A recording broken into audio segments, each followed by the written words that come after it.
পদ্মা দিয়ে সারিবদ্ধভাবে যাচ্ছে শত শত বালুভর্তি জাহাজ। এই জাহাজগুলোর পাশেই ঘুরছে ইঞ্জিন চালিত নৌকা। জাহাজের কাছাকাছি এসেই লাঠিতে বাঁধা বাক্স উঁচিয়ে ধরছে নৌকায় থাকা চাঁদাবাজ গ্রুপ। প্রতিটি জাহাজ থেকে তোলা হচ্ছে 200 থেকে 300 করে টাকা। একটি নৌকায় থাকা দলের সঙ্গে কথা বলতে গেলে তারা বলেন, হিজরা হওয়ায় ঈদের খরচ জোগাতে জাহাজ থেকে যে যা দিচ্ছেন তাই নিচ্ছেন তারা। তবে জাহাজ শ্রমিকরা বলছেন ভিন্ন কথা।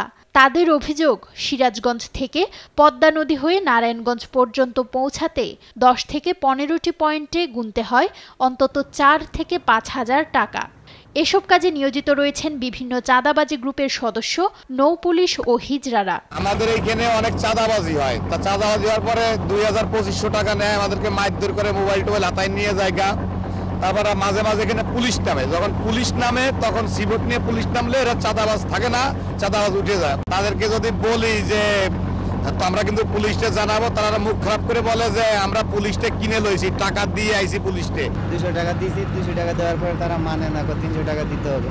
তো আমার কাছ থেকে এখানে 300 টাকা নিয়ে গেছে। টাকা নেয় এই পুলিশে, মানে সবগুলো চেক দেয়। আর এখানে আপনার চাঁদাবাজি নামে 7টা 8টা ওরাই মনে করেন জাহাজের থেকে হাতে টাকা পয়সা নিয়ে যায়। তবে দেশ টিভির ক্যামেরায় দেখা যায় স্পিডবোট নিয়ে প্রতিটি জাহাজে নিজেদের নাম্বার বিতরণ করে সতর্ক করছেন নৌপুলিশ।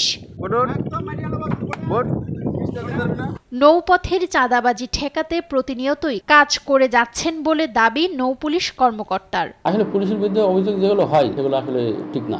এর সামনে রেখে নদীপথে কোনো রকম চাঁদাবাজ কিংবা কোনো রকম সেন্দার না হয়, এই জন্য আমরা একটা কৌশল স্বরূপ আমাদের যে নাম্বারগুলো আছে সরকারি, আমাদের ব্যক্তিগত নাম্বার, এগুলো তার বিতরণ করেছি। চাঁদাবাজিতে অতিষ্ঠ জাহাজ মালিক ও শ্রমিকরা দ্রুতই আইনি ব্যবস্থা নিয়ে চাঁদাবাজ মুক্ত একটি নৌপথের দাবি ভুক্তভোগীদের। নিউজ ডেস্ক, দেশ টিভি।